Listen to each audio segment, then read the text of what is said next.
Ini adalah foto penampakan santet, tapi bukan santet biasa.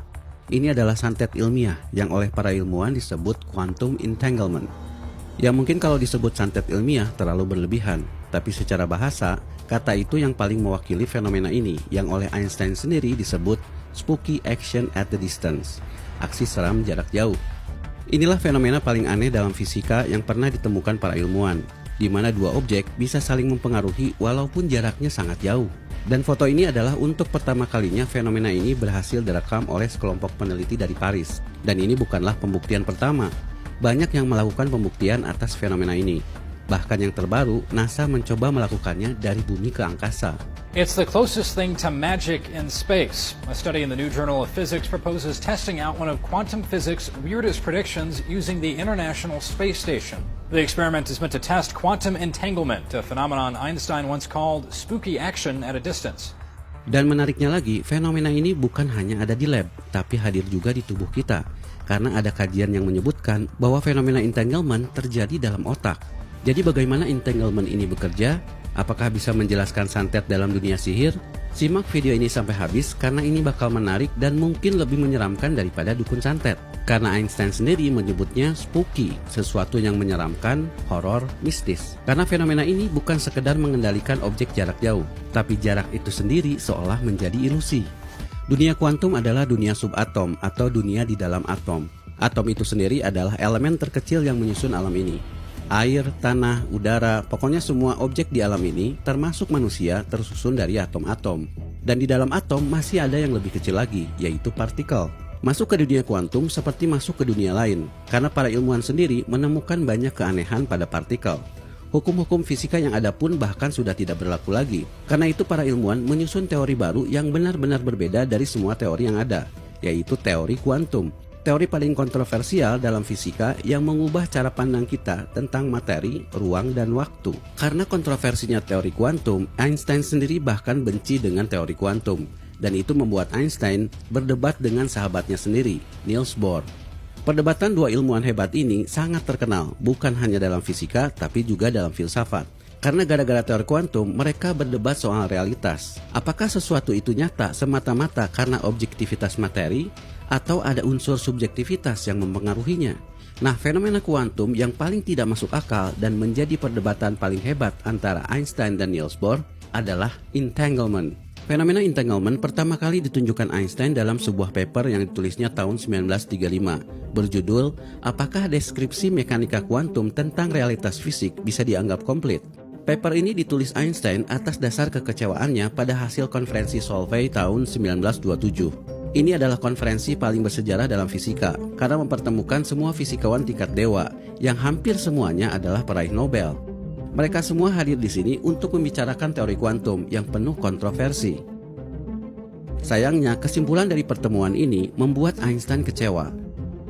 Pasalnya, Niels Bohr dan sebagian ilmuwan pada waktu itu menyimpulkan bahwa di level kuantum atau level subatom, sebuah objek bukan lagi sesuatu yang pasti.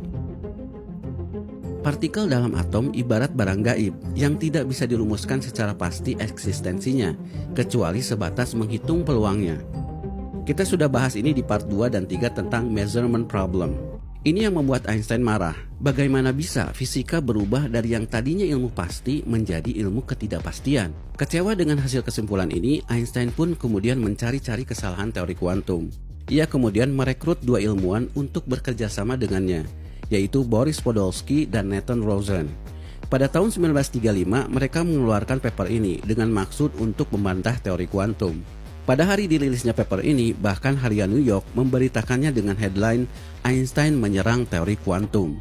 Ironinya, paper ini justru menyerang balik Einstein, karena apa yang ditunjukkannya dalam paper ini sebagai sesuatu yang mustahil justru beneran terjadi. Dalam paper ini, Einstein meramalkan sebuah fenomena ganjil yang menurutnya mustahil untuk dijelaskan teori kuantum, karena akan menimbulkan paradoks. Paradoksnya dikenal dengan EPR paradox. EPR adalah singkatan dari nama tiga orang yang menulis paper ini, Einstein, Podolsky, Rosen. Sedangkan fenomena yang dimaksud Einstein disebut entanglement. Jadi apa itu entanglement? Untuk memahaminya, kita harus kembali ke fenomena superposisi yang kita bahas di video sebelumnya. Kita sudah bahas bahwa superposisi adalah fenomena di mana sebuah partikel memiliki dua keadaan atau lebih sekaligus dalam satu waktu. Nah, kemarin kita analogikan bahwa superposisi itu seperti mata uang koin yang berputar. Maka selama berputar, kita tidak tahu sisi mana yang tampak, karena dua sisi koin itu bercampur jadi satu. Kecuali kita stop, maka koin itu akan menampakkan salah satu sisinya, kepala atau ekor. Nah, menurut teori kuantum, partikel itu seperti koin tersebut. Tidak jelas posisinya, arahnya, dan segala sesuatunya kecuali setelah kita ukur. Dalam kata lain, partikel belum menjadi sesuatu yang nyata sampai kita mengukurnya. Nah, sekarang bayangkan kalian memutar dua koin. Lalu kalian stop dua-duanya. Lalu entah bagaimana, setiap kalian menyetopnya, dua koin itu selalu menunjukkan sisi yang berkebalikan. Kalau yang satunya ekor, maka yang satunya kepala. Atau bayangkan kalian mengocok dua dadu. Tapi entah kenapa dua dadu itu selalu menunjukkan angka yang sama. Maka di sini kalian akan merasa seolah dua koin itu atau dua dadu itu terhubung satu sama lain dan saling mempengaruhi. Inilah gambaran entanglement yang disebutkan Einstein. Menurutnya, konsekuensi dari teori kuantum akan menimbulkan adanya sebuah fenomena di mana dua partikel bisa saling terhubung satu sama lain, atau dalam bahasa Inggrisnya entangled. Sama seperti anak kembar, dua partikel ini mempunyai sifat yang sama sekalipun dipisahkan. Efeknya adalah kalau kalian mengukur salah satunya, maka itu akan mempengaruhi hasil pengukuran yang satunya lagi. Salah satu contoh kasusnya adalah spin. Spin adalah salah satu karakteristik partikel di mana elektron itu seperti magnet yang berputar, seperti bumi. Nah, menurut teori kuantum, kita tidak akan pernah tahu dia berputar ke arah mana kecuali kita mengukurnya, karena ada superposisi tadi. Dan ketika kita mengukurnya, maka hanya muncul satu dari dua kemungkinan spin, yaitu berputar searah jarum jam atau berlawanan arah jarum jam, atau yang sering disebut spin up dan spin down. Nah, dalam entanglement, seandainya dua elektron merupakan pasangan entangled, maka kalau kalian mengukur elektron A dan menemukannya spin up, elektron B pasti spin down. Atau sebaliknya, kalau elektron A spin down, maka elektron B pasti spin up. Yang jadi paradoksnya adalah, sekalipun dua elektron ini dipisahkan dengan jarak yang sangat jauh, katakanlah yang satu di bumi, satunya di Mars, maka dua-duanya akan tetap saling mempengaruhi secara instan tanpa jeda. Maka kata Einstein, bagaimana mungkin ada sinyal informasi yang lebih cepat dari cahaya, sehingga begitu tahu elektron A spin up, dia memberitahu elektron B supaya spin down. Ini mustahil karena melanggar hukum relativitasnya Einstein. Entanglement ini menjadi misteri yang tidak terpecahkan selama 30 tahun sejak Einstein mengemukakannya. Hingga pada tahun 1964, beberapa tahun sebelum Einstein meninggal, seorang fisikawan bernama John Bell mengeluarkan sebuah jurnal yang mengejutkan. Dia mengklaim bahwa entanglement seperti dimaksudkan Einstein bisa diujikan dalam eksperimen nyata. John Bell menyusun sebuah skema pembuktian yang sekarang disebut teorema Bell. Dan skema itu kemudian dijalankan oleh John Clauser pada tahun 1972 dan Alan Aspect pada tahun 1982. Dalam eksperimennya, dia menggunakan dua laser yang ditembakkan pada satu bahan, sehingga dua foton dari dua laser tersebut saling berinteraksi. Lalu mereka dipisahkan menjadi dua jalur, ke kiri dan ke kanan. Lalu di masing-masing jalur ditempatkan filter. Apa yang terjadi?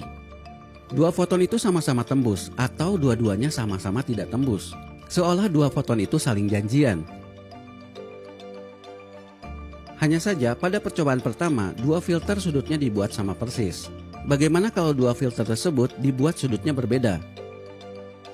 Ternyata hasilnya sama, dua-duanya tembus atau dua-duanya tidak tembus.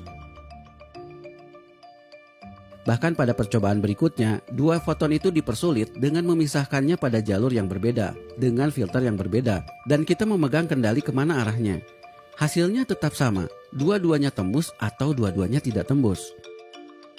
Ya, percobaan Aspect membuktikan bahwa teori kuantum benar, bahwa korelasi antara dua partikel seperti yang diramalkan Einstein benar adanya. Sekaligus membuktikan bahwa Einstein salah. Dua partikel ini, yang dalam percobaan ini diwakili oleh foton, betul-betul saling mempengaruhi secara instan begitu dilakukan pengukuran. Nah, tapi para ilmuwan belum puas, karena bisa jadi entanglement hanyalah ilusi, karena ada pengaruh settingan instrumen. Lagi pula, dalam percobaan Alan Aspect, jaraknya terlalu dekat. Maka para ilmuwan pun terus melakukan percobaan ini berulang-ulang dengan berbagai model eksperimen. Nah, semua eksperimen ini, walaupun dilakukan berulang kali, tetap menunjukkan hal yang sama, bahwa fenomena entanglement bukanlah trik seperti yang dikatakan Einstein. Artinya teori kuantum tidak salah. Apa yang dikatakan Einstein sebagai spooky action at a distance benar-benar terjadi.